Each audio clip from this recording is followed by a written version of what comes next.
का इंजाम पूरी दुनिया के सामने आ चुका है। जब से बांग्लादेश ने एंटी इंडिया के नारे लगाए तो अडानी साहब ने जो है वहां पर इलेक्ट्रिसिटी की जो सप्लाई है उसको रोक दिया, उसको कम कर दिया और लोड शेडिंग की वजह से बांग्लादेश की टेक्सटाइल इंडस्ट्री 700 से लेकर 1000 तक टेक्सटाइल इंडस्ट्रीज बंद हो चुकी है। बांग्लादेश की दोस्ती रही है इंडिया से तो उसके हालात बहुत अच्छे रहे। हाँ, ये तो है। जब से उनकी दोस्ती वहाँ से टूटी है तो उसके हालात भी बहुत खराब हो गए, लोग रोडों पे आ गए। आज की तारीख में जो बांग्लादेशी सड़क पे नाच रहे हैं कि हम ये कर देंगे वो कर देंगे, तुम कुछ नहीं कर सकते। पहली बात, औकात में रहो, तुम कुछ नहीं कर सकते, मेरा चैलेंज है। कभी कोई प्रोफेसर कह देता है कि हम न्यूक्लियर वेपन लेंगे, एक भिखारी दूसरे भिखारी से मांग रहा है। तुम लड़ाई करना चाहते हो, पैसे कितने हैं तुम्हारे पास ये तो बताओ मुझे। बड़ा नेबर है, बड़ी ताकत है, 100 बिलियन 150 बिलियन डॉलर का कारोबार है, घर में हालात ना खराब करो। सो ये चीज है इकोनॉमिक इंटरडिपेंडेंस, इस चीज को कहते हैं।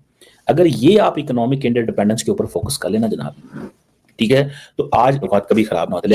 और अगर हम बात करें अडानी साहब की तो झारखंड के अंदर जो प्लांट है जो बांग्लादेश को इलेक्ट्रिसिटी सप्लाई करता है उसने जो है बांग्लादेश को जो सप्लाई है वो रोक दी है, कम कर दी है, जिसकी वजह से बांग्लादेश में पॉलिटिकल क्राइसिस तो थे लेकिन अब इंडस्ट्रियल इकोनॉमिकल क्राइसिस भी आ गए हैं। और क्या बांग्लादेश की सरकार मोदी साहब से जैसे बार बार मिलने की कोशिश कर रही है तो क्या वो माफी मांगना चाहती है? क्या बांग्लादेश को लेकर एक बहुत बड़ी खबर सामने आई है। जब से बांग्लादेश से शेख हसीना वाजिद की गवर्नमेंट खत्म हुई है, मोहम्मद यूनुस ने गवर्नमेंट संभाली है, तब से बांग्लादेश के लोग सड़कों पे रो रहे हैं। उन्होंने ऑफिशियली ये शिकायत की है, रिक्वेस्ट की है पूरी दुनिया से, खासतौर पे इंडिया से, कि भाई हमारे साथ चुकी है। और अगर हम बात करें अडानी साहब की तो झारखंड के अंदर जो प्लांट है जो बांग्लादेश को इलेक्ट्रिसिटी सप्लाई करता है उसने जो है बांग्लादेश को जो सप्लाई है वो रोक दी है, कम कर दी है, जिसकी वजह से बांग्लादेश में पॉलिटिकल क्राइसिस तो थे लेकिन अब इंडस्ट्रियल इकोनॉमिकल क्राइसिस भी आ गए हैं। और क्या बांग्लादेश की सरकार मोदी साहब से जैसे बार बार मिलने की कोशिश कर रही है तो क्या वो माफी मांगना चाहती है? क्या मालदीव की तरह बांग्लादेश को एहसास हो गया कि वो इंडिया के बगैर नहीं चल सकते?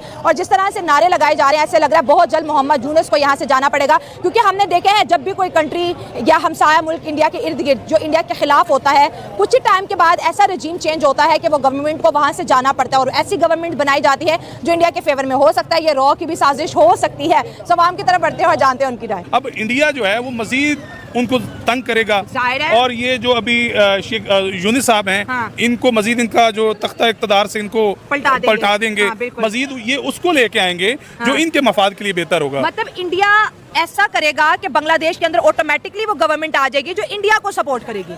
बिल्कुल ऐसे उनको चाहिए ऐसा बंदा, हाँ। जो उनके मफाद के लिए, हाँ। सांस में सांस ले, हाँ। उनके वो जो नारा लगाते हैं उसके साथ नारा लगाए, हाँ। उनको मफाद परस्ती की जरूरत है, हाँ। इंडिया अपने मफाद के लिए कुछ भी कर सकता है। सर अगर इंडिया की पॉलिसी देखिए वो ज्यादा दोस्त बनाने को प्रेफर करता है तो जाहिर है उसको लगेगा कि बांग्लादेश के ऊपर शांति है, नेपाल के ऊपर शांति है, क्योंकि चाइना और पाकिस्तान के साथ इंडिया की वैसे भी नहीं बनती तो इंडिया दुश्मन तो नहीं बनाएगा। लेकिन इकोनॉमिकली इतना प्रेशराइज इस वक्त बांग्लादेश हो चुका है कि मुझे लगता है कि अगर मोदी साहब मोहम्मद यूनुस से मिलने का फैसला कर दे तो यूनुस साहब तो पैरों में बैठ जाएंगे। जो हालात हो गए हैं बांग्लादेश के, मोदी साहब फैसला मेरे ख्याल नहीं करेंगे। लास्ट टाइम रिजेक्ट कर दिया था कि नहीं मिलना यूनुस से। मोदी कभी भी नहीं उनसे मिलेगा, हाँ। और यूनुस साहब को घर ही जाना पड़ेगा। सच में रियली इसको, हाँ, उसकी, हाँ। क्योंकि जहाँ वहाँ की जो स्टैब्लिशमेंट है, हाँ। उनको भी वो बंदा चाहिए जो इन्वेस्टमेंट लेके आए, हाँ। उनकी वजह से तो अभी जो यूनुस साहब हैं जो उसने अपने डिसीजन लिए, जो फैसले किए, इस तरह तो जिस तरह ये अडानी साहब हैं या और लोग हैं ये तो अपनी इन्वेस्टमेंट निकाल लें तो फिर बांग्लादेश में रह क्या गया? कुछ भी नहीं। बल्कि बांग्लादेश में हमारे पाकिस्तानी लोगों ने काफी इंडस्ट्री बनाई है वहाँ पे, हाँ। तो इस तरह तो बांग्लादेश में क्राइसिस फैलेगा, मजीद वहाँ पे तबाही का शिकार होगा। तो बांग्लादेश की आर्मी को भी इंडिया की इन्वेस्टमेंट चाहिए ही चाहिए। वो तो पहले भी कर रहे हैं और मजीद भी करेंगे। तो फिर इंडिया के खिलाफ नारे क्यों लगाए थे, जिसका इंडिया को आपको देखिए बड़ा दुख है कि भाई हमने इनको पाला, हमने इनको हर चीज दी, वीजा दिए, इनके ऊपर इतनी हमने जो है नवाजिशें की और बदले में इन्होंने इंडिया के खिलाफ नारे लगाए, बदले में इन्होंने गद्दारी के नारे लगाए। जिस तरह एक छोटे से बच्चे को वालिदैन पालते हैं, हाँ। तो कल को वालिदैन के सामने उठ के खड़ा हो जाए तो वालिदैन बर्दाश्त करेंगे, हाँ। वो तो उसको देश निकाला देंगे, उसको घर से निकाल देंगे। तो अब इंडिया भी वही उनके साथ कर रहा है, उनको अपनी औकात पे ला रहा है। बांग्लादेश हो गया, ये जो दो कंट्रीज हैं जो हिंदुस्तान से अलग हुए हैं, क्या वजह आज तक सेट क्यों नहीं हो पा रहे, अपनी इकोनॉमी क्यों नहीं बेहतर कर पा रहे? बांग्लादेशी भाग के इलीगली कोशिश कर रहे हैं कि इंडिया में चले जाए, इंडिया में जाके रोजगार मिल जाएगा। क्या कहना चाहेंगे इसके ऊपर? जी फर्स्ट ऑफ ऑल तो यह है कि हमारे लोगों का या हमारे मुल्क का दीन से दूरी है। अच्छा। दूसरे नंबर से ये बात है कि जब से बांग्लादेश की दोस्ती रही है इंडिया से तो उसके हालात बहुत अच्छे रहे। हाँ, ये तो है। जब से उनकी दोस्ती वहाँ से टूटी है तो उसके हालात भी बहुत खराब हो गए, लोग रोडों पे आ गए हैं, यही हालात है। एग्री करता हूँ भाई जब तक उनके इंडिया के साथ रिलेशन बेहतर थे इंडिया के साथ रिलेशन बेहतर कह लें, या ये कहना चाहता कि मोहम्मद यूनुस या इससे पहले शेख हसीना की गवर्नमेंट थी, मोहम्मद यूनुस की गवर्नमेंट नहीं आई थी, तब तक वो स्टेबिलिटी की तरफ कुछ ना कुछ बेहतरी की तरफ जा रहे थे। अब वो वाकई में रोड पे आ गए हैं एक तरह के।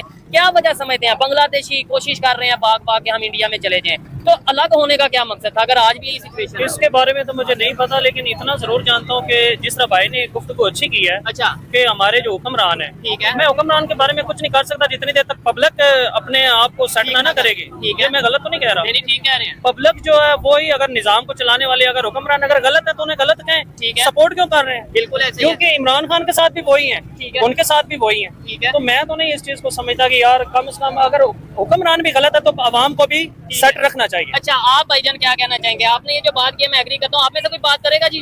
अच्छा, मैं ये बताएं कि क्या वजह है हम दोस्ती या रिलेशन बेहतर क्यों नहीं कर लेते सब नेबर कंट्री के साथ बजाय इसके? वालेकुम अस्सलाम।